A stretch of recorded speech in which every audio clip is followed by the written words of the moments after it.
of the Parliament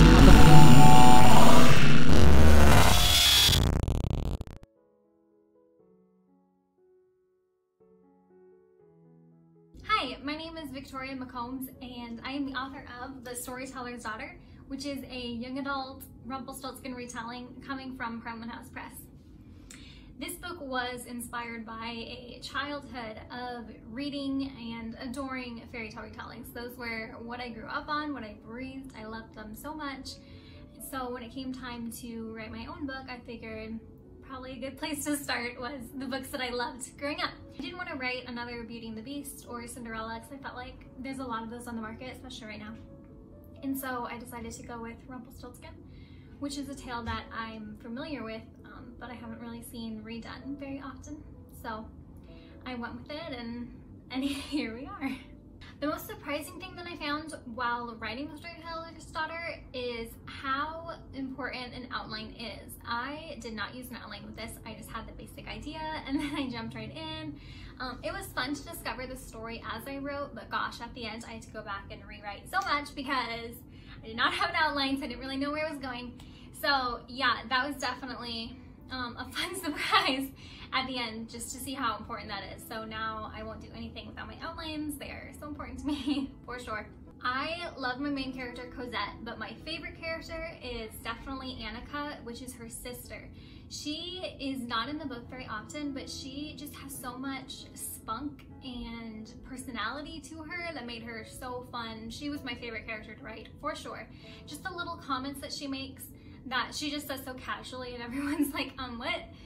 She's just so fun and unique, and I loved her so much that I knew about halfway through writing this that I wanted to write a book on Annika, and so I did. So a really fun element of the book that is not found in the blurb is actually about Rumpelstiltskin. I probably could have taken the whole blurb a different direction and just focused it on Rumpelstiltskin if I wanted to, because he just has such a unique part of the book.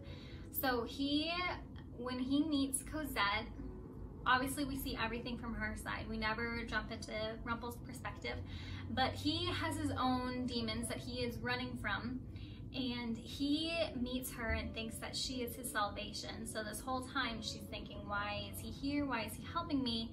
And he's thinking, this can atone for my sins. And so it's fun just to see their relationship build and his secrets be hidden, and then when they come out, it's a whole thing. But yeah, he definitely has a lot that he keeps hidden. But Rumpel is definitely there hoping to save himself. A key message of this book is loving yourself. So I have read, and probably you have too, so many books where the main character is overlooked, but by the end of the book it's discovered that they have this great power or ability and everybody adores them and they finally get the respect that they deserve. Well, I didn't want that to happen for my main character, so she is born without a gift in a land where everybody has a gift or a special talent that sets them apart. She's the firstborn without. And this obviously brings a lot of shame upon her and a lot of questioning. Is she unworthy? Just a very self-conscious person.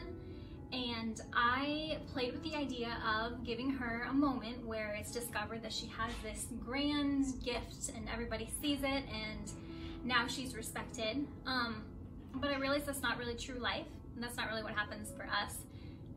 She had to discover how to love herself even when other people didn't see it, and even when at the end of the book people still thought, like, I don't see her value. She had to learn that she had value on her own. So that was probably the biggest theme of the book, is love yourself even when others don't see it, and even when you don't see yourself as the main character, love yourself. Well, The Storyteller's Daughter is the first book that I wrote where I decided I really want to be serious about this and I want to publish it. And so I had written books before that were sort of leading up to this, but never really serious about them. But this book was the one where I thought, this is what I wanted to.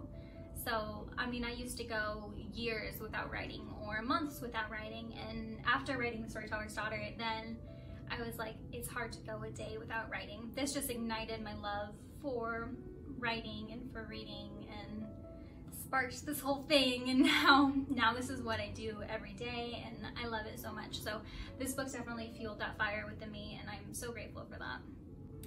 If I had to describe my antagonist in 3 words, it would be bossy, narrow-minded, and mad. Like mentally, he's just gone mad. He's losing his mind. Challenges I faced with writing this book were, well, one, we made a move like halfway across the country in the middle of writing it, and so that definitely took a lot of my mental thoughts away from the book. But another one is, as I touched on earlier, I didn't use an outline, and so I got to that end and I just didn't really know where I was going. Endings are hard for me anyway. I don't know why endings are just so hard for me to write. I don't know if it's because I don't want the book to end or I just don't know how to do it. I just don't. But yeah, I got to the end of this and I just had no idea how to end it. So that was definitely my biggest challenge, was just figuring a way to end the book. So, but I mean, it has an ending, so eventually I got one figured out. But that was definitely the hardest part, was writing that ending. So, as I said before, Annika, the main character's sister, was my favorite character to write about, and so I took the next book, which is Wood, the Silver, and Light, and that is all based on Annika. So she is the main character. We see everything through her eyes, and so it's a really fun Robin Hood retelling. It's very, very loosely based on Robin Hood. But yeah, so that one's going to be coming out around February of 2021. And then, and that one's just a companion novel. You don't need any of this plot to understand what happens in that one. And then the same for the next one is The Winter Charlatan. Again, Annika will be there, but she's not the main character of that one. And again, you don't need the plot of the other two to figure that one out. And then I'm drafting book 4 right now, but it's Rumpelstiltskin, Robin Hood, Sleeping Beauty, and then a little bit of Princess and the Pea mixed with Snow White for the last one. Social media, definitely connect with me. I love meeting other readers, other writers, talking about all things book related. So I am on Instagram, is my main platform. It's Victoria_McCombs, and you can find me there. I do have a Twitter, Victoria_McComb, and I have a Facebook as well, but Instagram is really where you're gonna find me at. So I would love to connect, love to get to know you better. You can read more about my books. I have links on there to go to the Goodreads pages, and yeah, I'd love to get to know you. Thank you for having me.